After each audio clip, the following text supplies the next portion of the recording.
Hello students, welcome back to our English class. Today in this video I am going to complete giving you the explanation of the rest of the poem number 5 from your textbook Treasure Trove. The name of the poem is Television. It is written by Roald Dahl. The tone in my previous videos I have already talked about what this poem is all about. The tone of the poem is actually contrary to what has led to the poem to paint his thoughts here. Dahl is a man actually, Roald Dahl is a man who lived through a period of great many inventions, including that of television. However, he is not excited by this so-called progress and development of human race. He hankers for the olden days, when life was simple and little pleasures were more easily experienced. He associates television with the loss of innocence in children. He is saddened to see that children do not any longer read books as ardently as they used when he was younger. He longs to change this, and television comes out of his meager attempt to do so. Now, students, till my last video, I have given you the explanation line by line till good gracious it's Penelope. Now, in this video today, before I start giving you the explanations of the following lines, I would like to bring it to your notice why this word Penelope has been used. Penelope is the faithful wife of Odysseus in Homer's famous epic, the Odyssey. Here, just merely for the sake of the name, it has been named as a dish after Penelope, nothing else, right? Now, as I told you that the poet himself reminds the readers and the parents that in those days the nursery shelves were full of books. In nursery shelves, books remain scattered on the floor. Even in their homes, they had great store of the book. The books were seen lying even in their bedrooms. There were only books everywhere. Then the poet talks about the popular books which the children used to read in their spare time. The children used to read wonderful stories about huge monsters, gypsies, queens, princes, whales, treasure islands. In some of the stories, the smugglers and the sea robbers used to operate in their boats with covered oars. There were stories of elephants and the cannibals. The cannibals used to eat a very sweet smelling dish named after Penelope.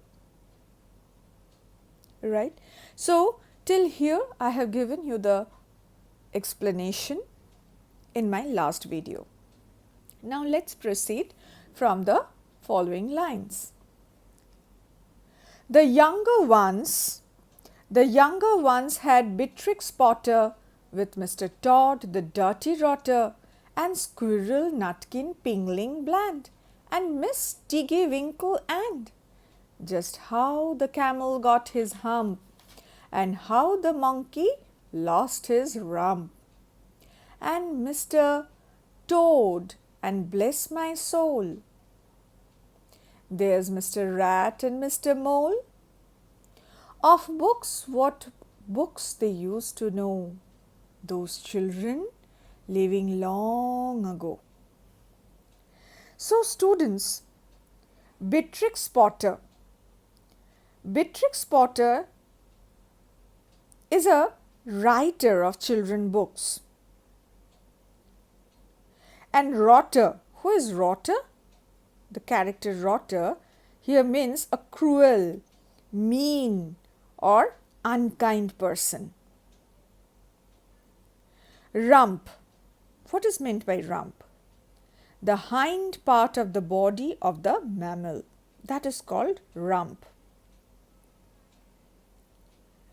Now students, in these lines, the young children were extremely fond of reading the stories written by Helen Beatrix Potter, an author of children's book featuring animals with colorful illustrations. Roald Dahl, the poet, here pays a tribute to the children author for her fantastic stories on animals. He also mentions some of the stories like how the camel got his hump and some characters like Mr. Toad, Mrs. Tiggy Winkle, etc. from those stories. This shows the poet's love for those books and how he enjoyed them in his childhood. Right? So, over here, student,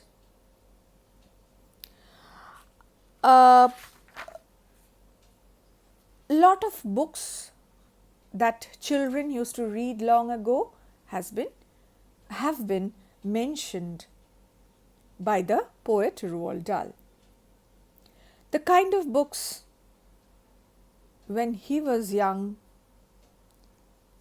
he used to read, maybe, and in the following lines he is saying, so please, oh please, we beg, we pray, go throw your TV set away, and in its place you can install a lovely bookshelf on the wall. Then fill the shelves with lot of books, ignoring all the dirty looks. The screams and yells, the bites and kicks, and children hitting you with sticks. Fear not, because we promise you that in about a week or two of having else to do,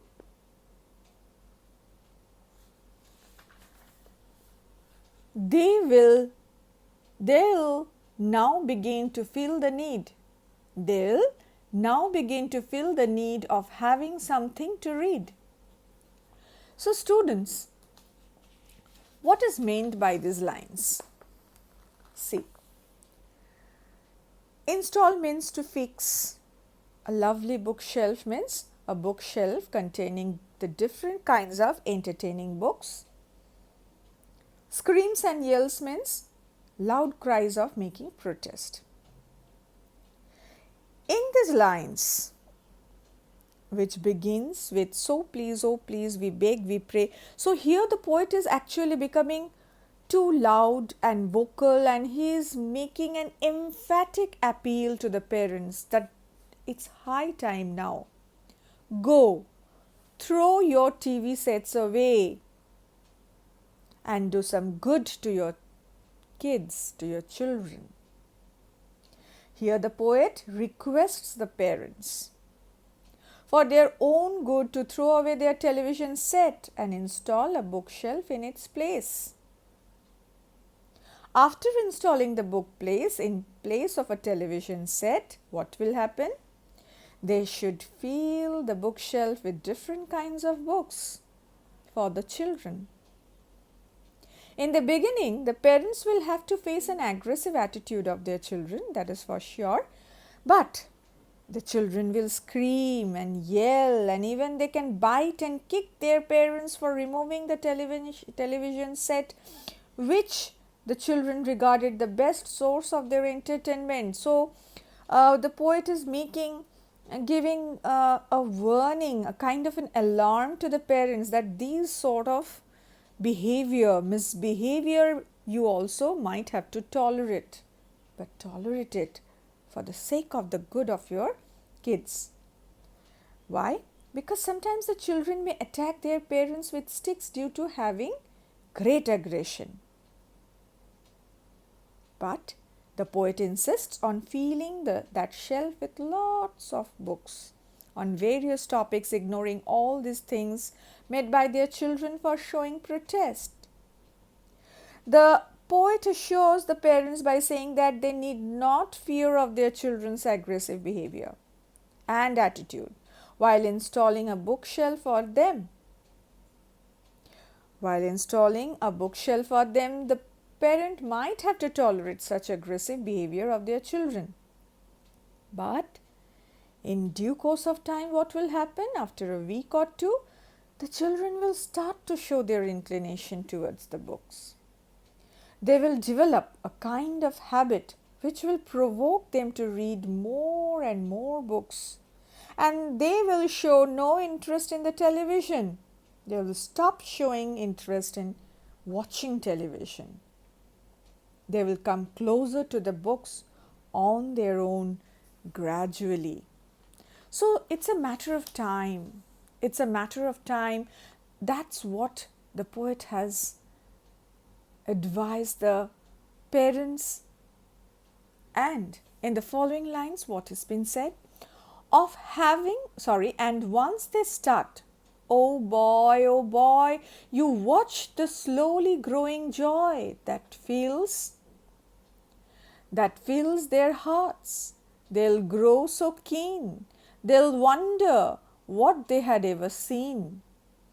In that ridiculous machine, that nauseating, foul, unclean, repulsive television screen, and later each and every kid will love you more for what you did. So, over here, ridiculous means deserving mockery or inviting mockery. Nauseating means causing a feeling of disgust. Foul means offensive to the senses. Offensive to smell or taste, or being dirty. And repulsive means arousing intense distaste or disgust.